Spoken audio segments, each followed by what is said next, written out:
Okay. And with me today, I have Dr. Pamela Buchanan, who is a board certified family medicine physician with over 20 years of experience in patient care. As the founder of Strong Medicine St. Louis, which is STL, she specializes in chronic disease management, obesity, and weight management, emphasizing the integral connection between physical and mental well-being. Beyond her medical practice, Dr. Buchanan is a passionate mental health advocate and wellness expert. And in May 2024, she delivered a compelling TEDx talk in Myrtle Beach, focusing on mindset and overcoming adversity. So, welcome to the show, Dr. Buchanan. That was a very brief bio compared to obviously, what you're all about. And how are you feeling today? I'm feeling great. I thought that that was an excellent intro. You make me blush. Oh, And thanks for that. And thanks for having me on. amazing. Oh no. But we were talking about this that you have a very unique twist to the whole like my podcast because as I said, my podcast is about trauma and about healing trauma. And generally, people come in with childhood abuse trauma or domestic violence trauma, some army veterans as well. But with yours, I just think it's a fascinating journey and it'd be great for you to share a little bit with us today. All right, thank you. And this is a good conversation because I want people to understand that there are so many types of trauma.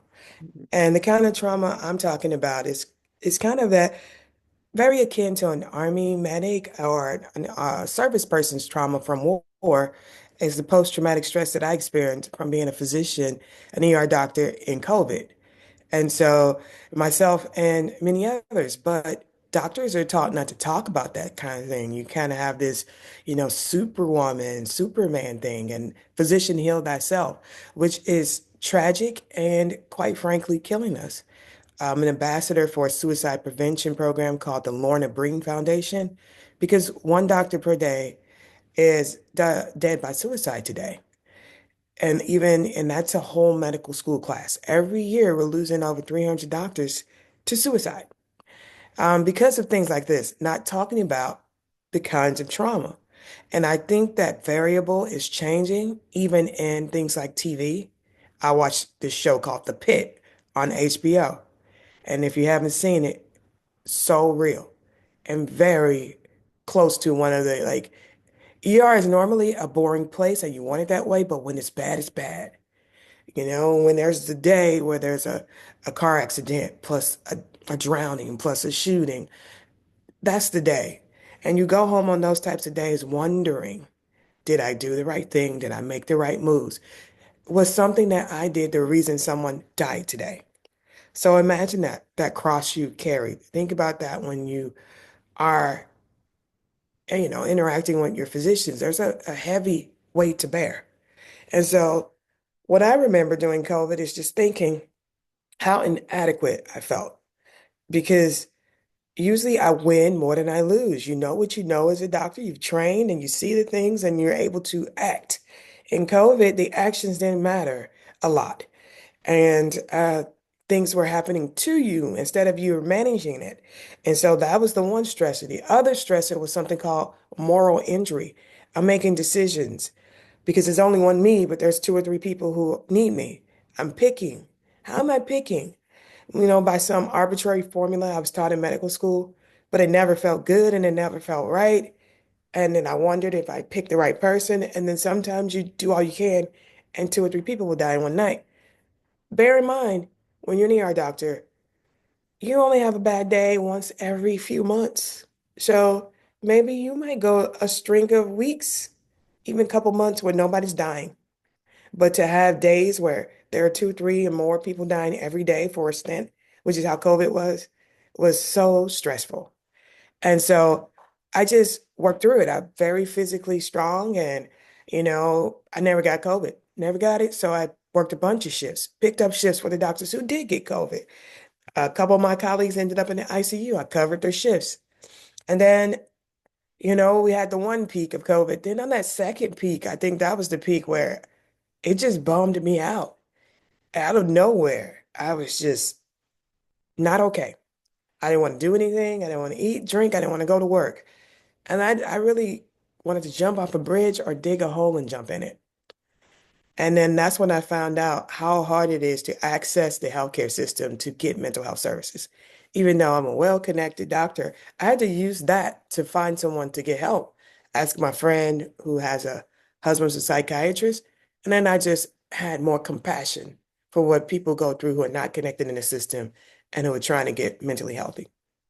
Wow. So that's a long-winded answer, but that's my answer.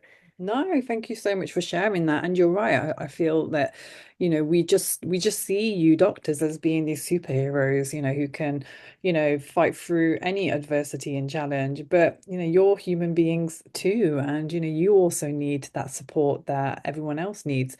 And I just think that, it's really wrong that, that it's not easily available to you. And is there things happening now where mental health support it could actually be readily accessible by mental health professionals?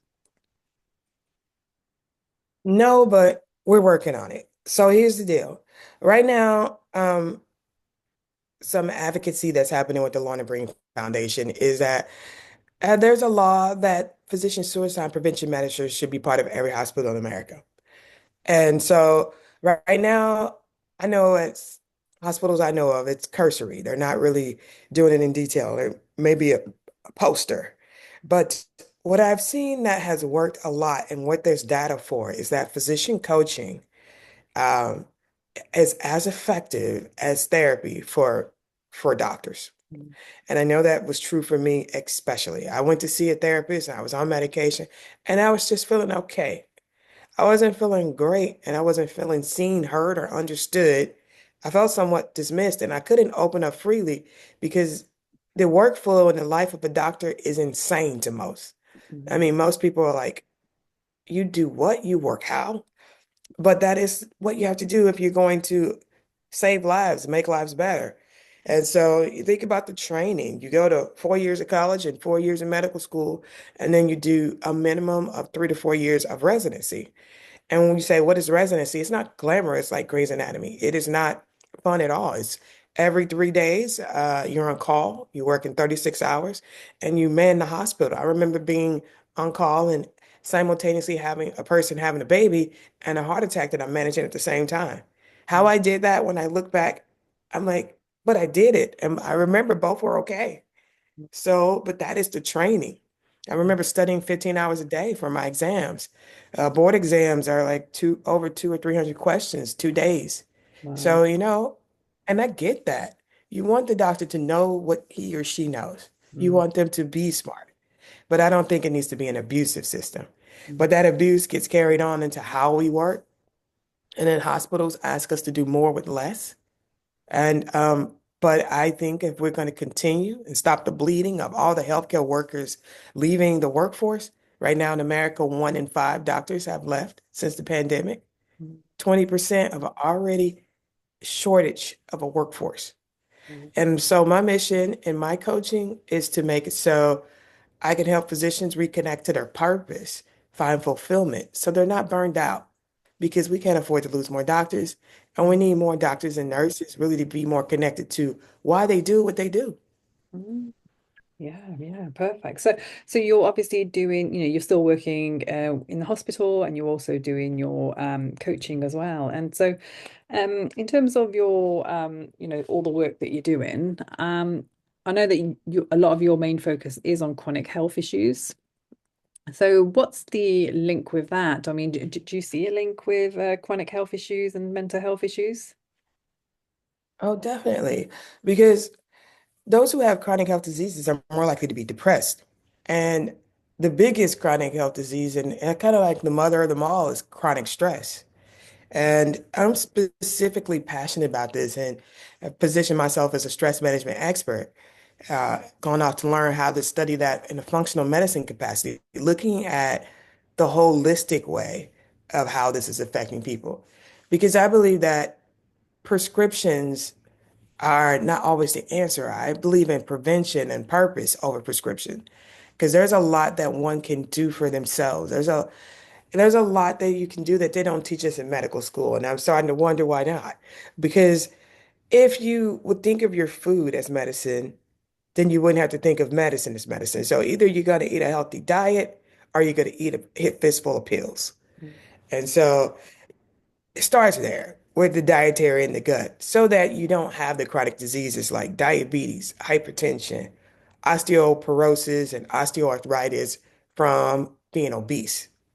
So that's where I think stress is very important to manage, especially in females, because when females are stressed, they end up with autoimmune diseases. And 80% of autoimmune diseases are in women. Think about the life of the average woman, especially if she works.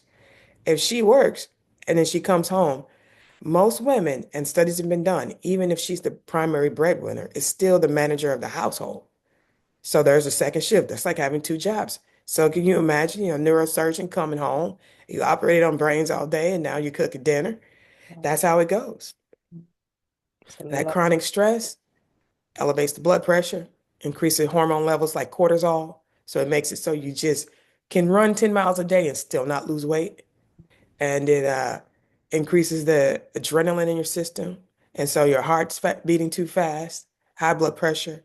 So those things we need to learn to manage and we need to talk about more. Yeah, there's a huge link. And I know that you're doing a talk this weekend on exactly that. I Beautiful. am. I'm speaking to a group of women about that because my mission is telling as many women as I can that something I wish I knew. We have to learn to regulate and manage our stress, but Mm. no one teaches us. There's no class. So I'm going to be in that space teaching that. Wow, amazing. And I know that you did a fantastic TEDx talk as well in May 2024, and that was all focused on mindset and overcoming adversity. So, what kind of key messages did you aim to convey during that talk? And that's all. I just wanted to lay it out that, being authentic and being vulnerable, that it's okay to not be okay because the most buttoned up person that you admire has days where he or she is not okay. Mm. And, my story is that I grew up and I was different. I grew up in the African American community in America, and uh, mental health is not something we talk about openly. And being different is something we don't talk about openly. So I was just thought of as odd because we weren't diagnosing things back then, such as Asperger's, or the term we use now is autism on the spectrum. And so people would ask my mom, I remember they would ask, is she slow? What's wrong with her? I'm very literal. I learned social skills as I got older, but I did not have them as a kid. So that's part of being on the spectrum. Also very gifted in math and science. So I was in independent study classes, and that helped me a lot. Um, so I spoke about that and how my mom was such an advocate because I find that a lot of people, especially uh, Black people in America don't want to face it if their child has an issue where he or she may need help if they're on the spectrum. But early intervention makes it so they're more equipped to deal with the world. And so I find other people are more willing to lean into that. So that, and number two, I spoke about, how I became depressed during the pandemic and how I was afraid to access the system, as many doctors are. Thought that if it was on my record, maybe I'll lose my license. But I had to because it was, I had no choice. And when I got help, it was like breathing air. So I want to make sure that if a doctor thinks they need to reach out to someone, they need help, that they know their options. Your options are mental health and peer counseling with a physician coach. Amazing, thank you. And so, how do you actually guide your patients now in developing resilience and a positive mindset, especially when dealing with chronic health issues? Well, right now, when I work clinically, it's predominantly in the emergency room. So you don't get a whole bunch of time of counseling. But what I do have to do is a lot of times I'm meeting a person on one of the worst days of their lives. Like had a patient who had new diagnosis of pancreatic cancer, and that's devastating. So, you have to be open, be honest, and say, understand that this is a life-changing. But I have seen people who have prevailed over this.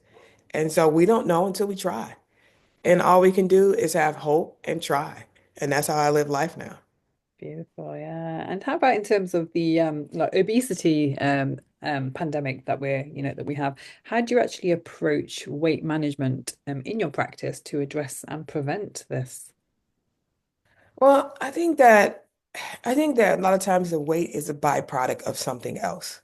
I think a lot of times the weight is a byproduct of mental health issues, a lot of times stress, a lot of stress eating, a lot of depression, and and the fact that we're just not mobile. So small changes, and I just believe in habit stacking. I don't believe that we're going to go from 0 to 100% active in 5 seconds. What we're going to do is change a little bit each day until by the end of the year, we're a completely different person.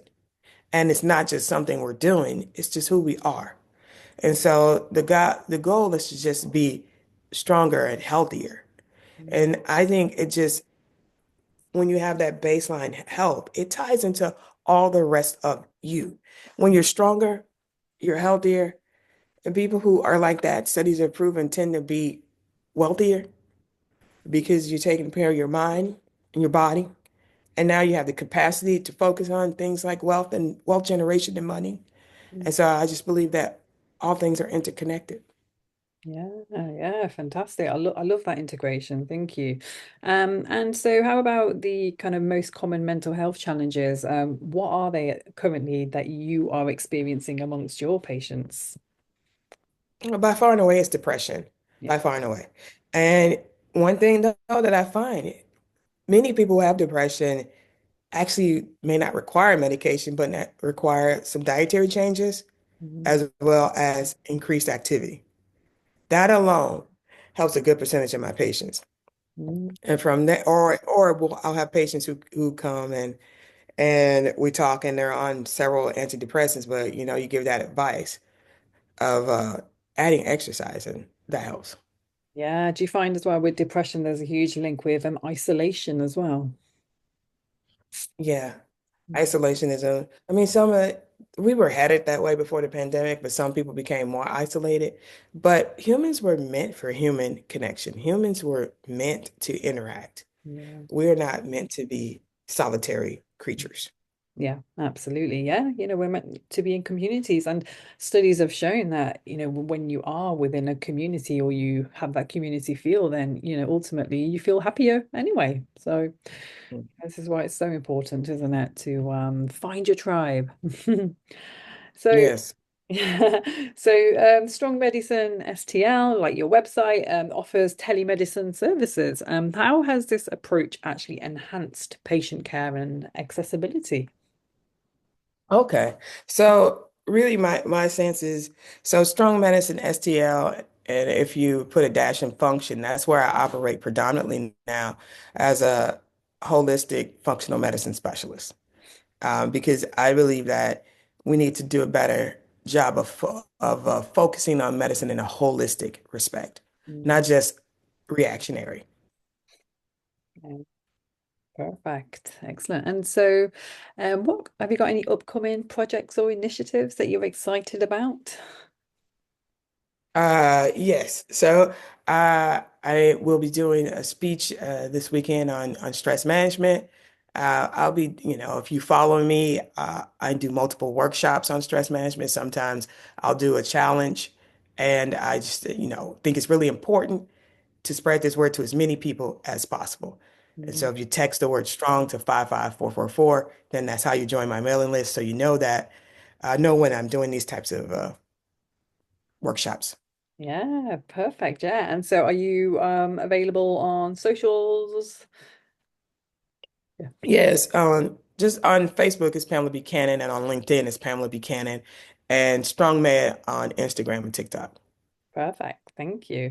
And so how do you actually envision the future of family medicine evolving, particularly concerning the integration of mental and physical healthcare?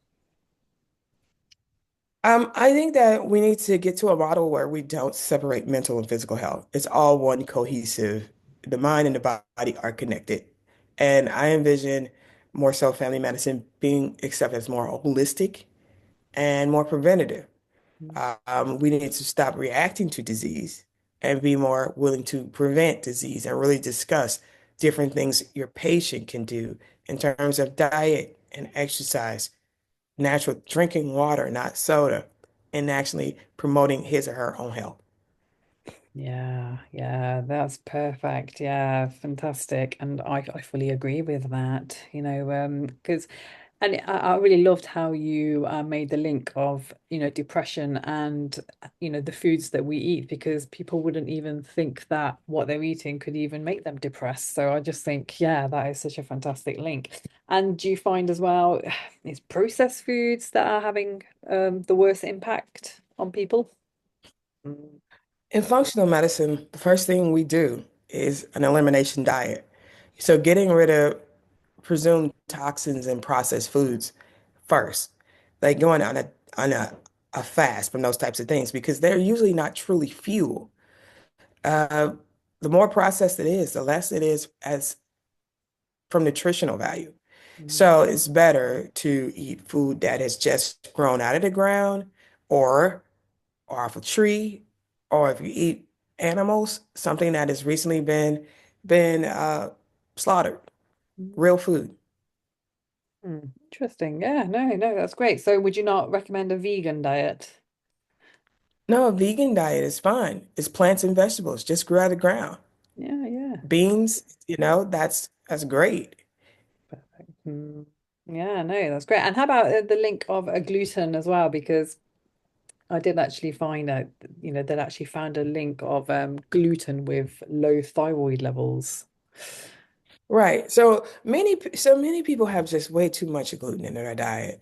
It Mm, is, if you think about it, it was used as more of a filler food when we didn't have a better food.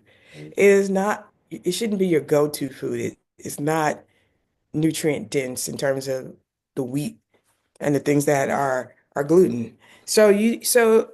And this is not everybody. So we've got on this bandwagon where everybody's gluten sensitive. No, everybody's not gluten sensitive. Many people are. A large proportion of us are gluten sensitive.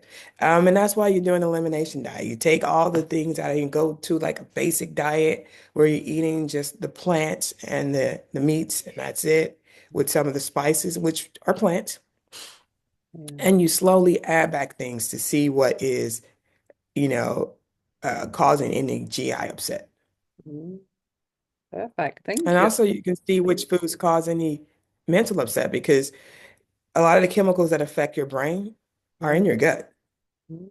Yeah, yeah. Gut health is, yeah, really important, and it's so, it's not really spoken about enough. So yeah, I think you're spot on there. Thank you so much. And do you have any final words for my listeners? My final words are, chronic stress is something that will kill. So it's important that we do manage it. And it's important that if you feel like you need help, you reach out. Mm, You can find me at drbstrong.com or text the word strong to 55444 if you're a physician who's needing help. I also work with nurses and allied health executives because I found that there's a common thread. mm, Um, find me on my socials, but or reach out to a local healthcare worker. excellent. Yeah, I'll be adding all the links in this episode. And thank you so much, Dr. Buchanan. It's been an absolute honor having you on, sharing your insights and your wisdom with my listeners. I've really enjoyed our chat. Thank you. Thank you. Brilliant. So that's all we have time for today, my beautiful people. Hope you found today's talk insightful. Please do get in touch with Dr. Buchanan. And I'll be leaving her telephone number as well as all her links in this episode. And until next time, take care, my friends. Stay blessed.